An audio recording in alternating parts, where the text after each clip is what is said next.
Welcome back to the breakfast show, the show worth waking up for. Yeah, lovely mother-daughter couple there. Yes, yeah, we were looking at the walk down memory lane for this lovely mother-daughter team. Yes. You know? Well, it's our personality segment. Absolutely. How appropriately so.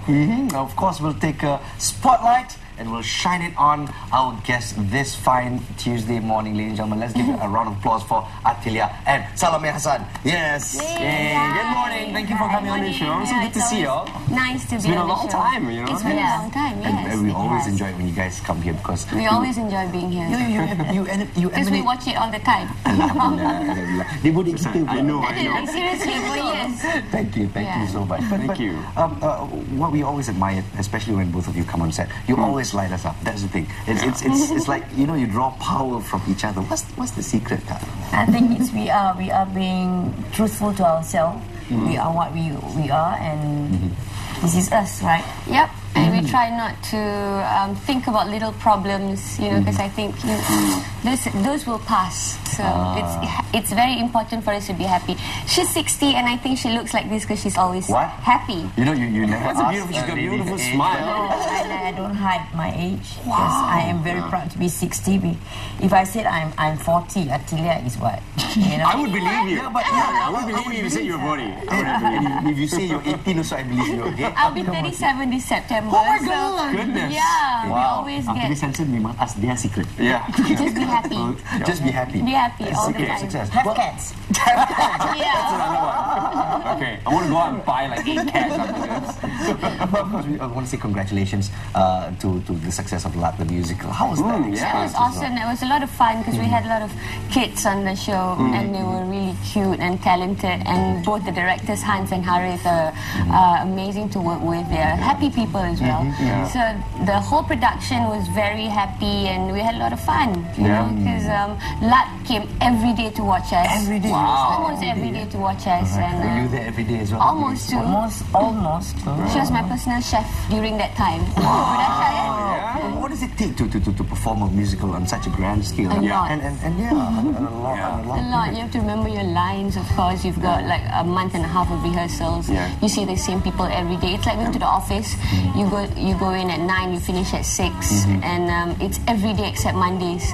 So it's a lot of it's a huge commitment. Huge commitment, a lot of fun. But I told myself I only do one musical a year. That's it. That's all you can afford. That's all I can afford. And another thing is, of course, you know, working with kids. And how is that like? That was a lot of fun because I love children and they're all very talented. They call me Mommy Awesome. Mommy Awesome! That's cute, right? And they still call me now.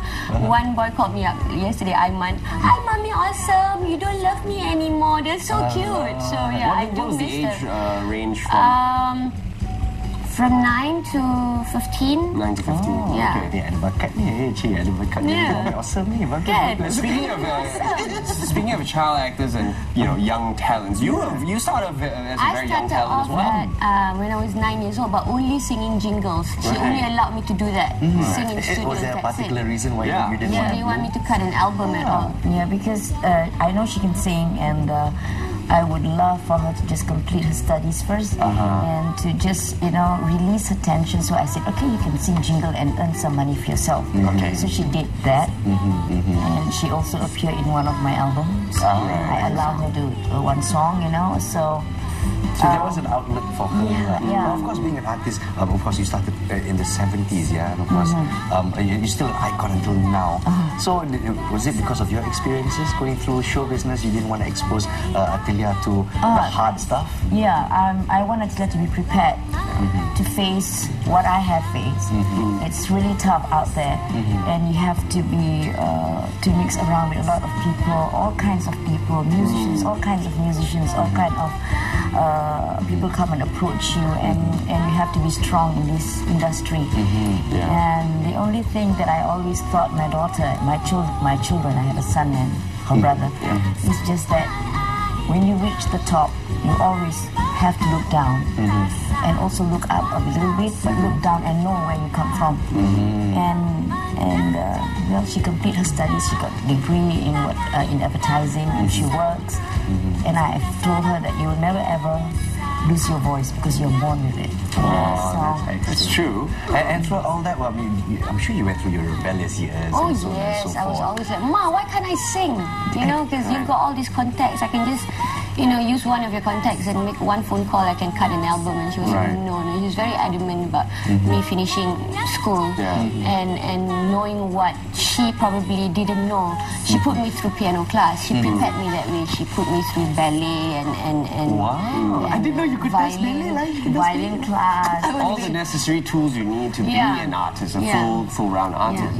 Well, I guess I could understand as well, because I think if you started at a young age, you know, albeit as singing, people start treating you as an adult, and in that sense, you might lose your childhood. Just the teenagers.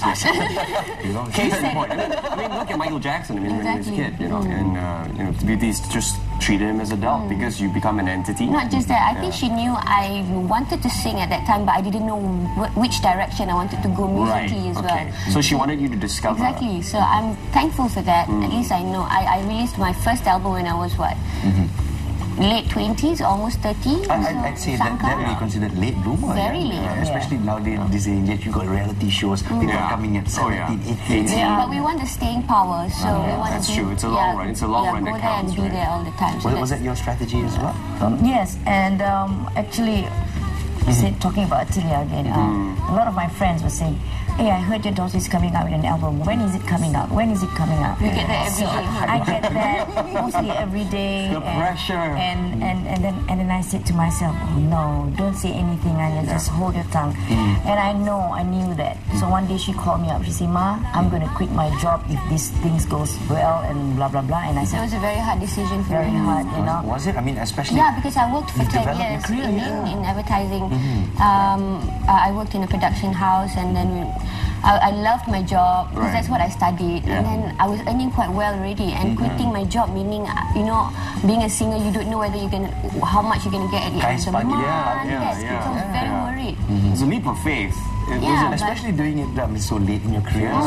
There's also that pressure that, I have to make it soon, you know, like so before everyone when else. she called me, I said, you don't quit your job just yet. You go into this first, and then you see if you can cope with it. And I couldn't. And she couldn't, you know. And I said, all right, you can give up your job, but you always have something to fall back onto. There you go. That's true. That's true.